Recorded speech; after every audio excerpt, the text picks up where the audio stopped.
Story of My Life by Helen Keller. Chapter 2. I cannot recall what happened during the first months after my illness. I only know that I sat in my mother's lap or clung to her dress as she went about her household duties. My hands felt every object and observed every motion, and in this way I learned to know many things. Soon I felt the need of some communication with others and began to make crude signs. A shake of the head meant no, and a nod, yes. A pull meant come, and a push, go. Was it bread that I wanted? Then I would imitate the acts of cutting the slices and buttering them. If I wanted my mother to make ice cream for dinner, I made the sign for working the freezer and shivered, indicating cold. My mother, moreover, succeeded in making me understand a good deal. I always knew when she wished me to bring her something, and I would run upstairs or anywhere else she indicated. Indeed, I owe to her loving wisdom all that was bright and good in my long night. I understood a great deal of what was going on about me. At 5 I learned to fold and put away the clean clothes when they were brought in from the laundry, and I distinguished my own from the rest. I knew by the way my mother and aunt dressed when they were going out, and I invariably begged to go with them. I was always sent for when there was company, and when guests took their leave, I waved my hand to them, I think in vague remembrance of the meaning of the gesture. One day some gentleman called on my mother, and I felt the shutting of the front door and other sounds that indicated their arrival. On a sudden thought, I ran upstairs before anyone could stop me, to put on my idea of a company dress. Standing before the mirror, as I had seen others do, I anointed my head with oil and covered my face thickly with powder. Then I pinned a veil over my head so that it covered my face, and fell in the folds down to my shoulders, and tied an enormous bustle around my waist so that it dangled behind, almost meeting the hem of my skirt. Thus attired, I went down to help entertain the company. I do not remember when I first realized that I was different from other people, but I knew it before my teacher came to me. I had noticed that my mother and my friends did not use signs as I did when they wanted anything done, but talked with their mouths. Sometimes I stood between two persons who were conversing and touched their lips. I could not understand, and was vexed. I moved my lips and gesticulated frantically without result. This made me so angry at times that I kicked and screamed until I was exhausted. I think I knew when I was naughty, for I knew that it hurt Ella, my nurse, to kick her. And when a fit of temper was over, I had a feeling akin to regret. But I cannot remember any instance in which this feeling prevented me from repeating the naughtiness when I failed to get what I wanted. In those days, a little coloured girl, Martha Washington, the child of our cook, and Belle, an old setter and great hunter in her day, were my constant companions. Martha Washington understood my signs, and I seldom had any difficulty in making her do just as I wished. It pleased me to domineer over her, and she generally submitted to my tyranny rather than risk a hand-to-hand encounter. I was strong, active, indifferent to consequences. I knew my own mind well enough, and always had my own way, even if I had to fight tooth and nail for it. We spent a great deal of time in the kitchen, kneading dough balls, helping make ice cream, grinding coffee, quarrelling over the cake bowl, and feeding hens and turkeys that swarmed about the kitchen steps. Many of them were so tamed that they would eat from my hand and let me feel them. One big gobbler snatched a tomato from me one day and ran away with it. Inspired perhaps by Master Gobbler's success, we carried off to the woodpile a cake which the cook had just frosted, and ate every bit of it. I was quite ill afterwards, and I wonder if retribution also overtook the turkey. The guinea fowl likes to hide her nest in out-of-the-way places, and it was one of my greatest delights to hunt for the eggs in the long grass. I could not tell Martha Washington when I wanted to go egg hunting, but I would double my hands and put them on the ground, which meant something round in the grass, and Martha always understood. When we were fortunate enough to find a nest, I never allowed her to carry the eggs home, making her understand by emphatic signs that she might fall and break them. The sheds where the corn was stored, the stable where the horses were kept, and the yard where the cows were milked morning and evening were unfailing sources of interest to Martha and me. The milkers would let me keep my hands on the cows while they milked, and I often got well switched by the cows for my curiosity. The making ready for Christmas was always a delight to me.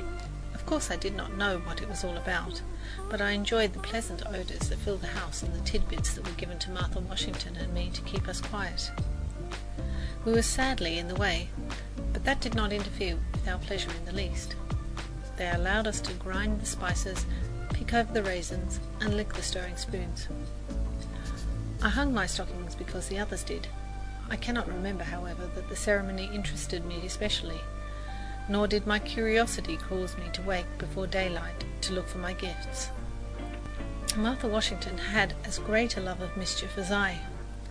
2 little children were seated on the veranda steps one hot July afternoon. One was black as ebony, with little bunches of fuzzy hair tied with shoestrings sticking out all over her head like corkscrews. The other was white, with long golden curls. One child was 6 years old, the other 2 or 3 years older. The younger child was blind, that was I, and the other was Martha Washington. We were busy cutting out paper dolls, but we soon grew wearied of this amusement, and after cutting up our shoestrings and clipping all the leaves off the honeysuckle that were within reach, I turned my attention to Martha's corkscrews. She objected at first, but finally submitted. Thinking that turn and turn about is fair play, she seized the scissors and cut off one of my curls, and would have cut them all off but for my mother's timely interference. Belle, our dog, my other companion, was old and lazy, and liked to sleep by the open fire rather than to romp with me. I tried hard to teach her my sign language, but she was dull and inattentive. She sometimes started and quivered with excitement, then she became perfectly rigid, as dogs do when they point a bird. I did not then know why Belle acted in this way, but I knew she was not doing as I wished. This vexed me, and the lesson always ended in a one-sided boxing match. Belle would get up, stretch herself lazily, give 1 or 2 contemptuous sniffs, go to the opposite side of the hearth and lie down, and I, wearied and disappointed, went off in search of Martha. Many incidents of those early years are fixed in my memory, isolated but clear and distinct, making the sense of that silent, aimless, dayless life all the more intense. One day I happened to spill water on my apron, and I spread it out to dry before the fire which was flickering on the sitting-room hearth. The apron did not dry quickly enough to suit me, so I drew nearer and threw it right over the hot ashes. The fire leapt into life, the flames encircled me so that in a moment my clothes were blazing. I made a terrified noise that brought Vinnie, my old nurse, to the rescue. Throwing a blanket over me, she almost suffocated me, but she put out the fire. Except for my hands and hair, I was not badly burnt. About this time I found out the use of a key. One morning I locked my mother up in a pantry where she was obliged to remain 3 hours, as the servants were in a detached part of the house. She kept pounding on the door while I sat outside the porch steps and laughed with glee as I felt the jar of pounding. This most naughty prank of mine convinced my parents that I must be taught as soon as possible. After my teacher, Miss Sullivan, came to me, I sought an early opportunity to lock her in her room.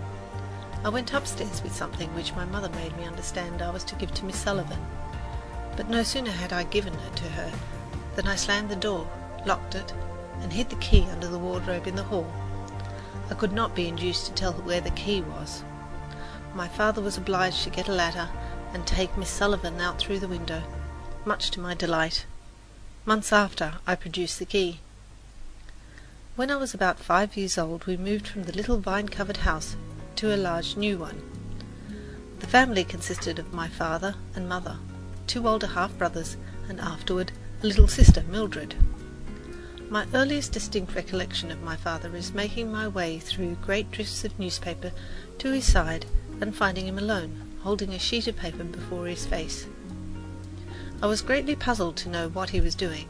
I imitated this action, even wearing his spectacles, thinking they might help solve the mystery. but I did not find out the secret for several years.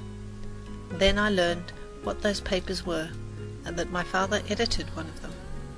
My father was most loving and indulgent, devoted to his home, seldom leaving us except in the hunting season. He was a great hunter, I have been told, and a celebrated shot. Next to his family, he loved his dogs and gun. His hospitality was great, almost to a fault, and he seldom came home without bringing a guest.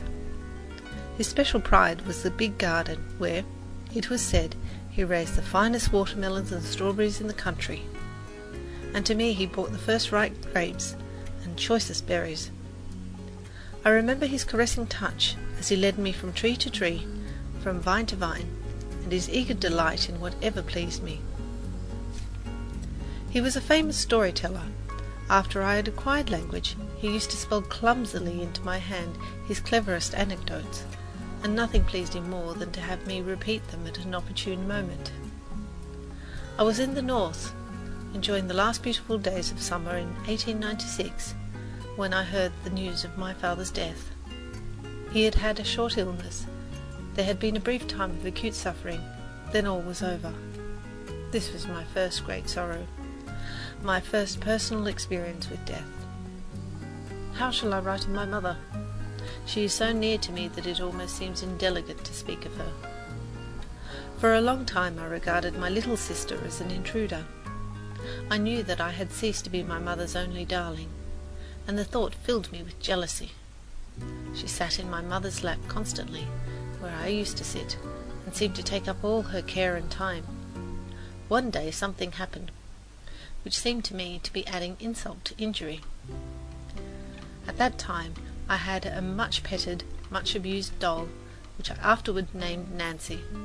She was, alas, the helpless victim of my outbursts of temper and of affection, so that she became much the worse for wear. I had dolls which talked and cried and opened and shut their eyes, yet often spent an hour or more rocking her. I guarded both doll and cradle with the most jealous care, but once I discovered my little sister sleeping peacefully in the cradle. At this presumption on the part of one to whom as yet no tie of love bound me, I grew angry. I rushed upon the cradle and overturned it, and the baby might have been killed had my mother not caught her as she fell. Thus, it is when we walk in the valley of twofold solitude, we know little of the tender affections that grow out of endearing words and actions and companionship. But afterward, when I was restored to my human heritage, Mildred and I grew into each other's hearts, so that we were content to go hand in hand wherever caprice led us, although she could not understand my finger language, nor I her childish prattle. End of chapter. Read by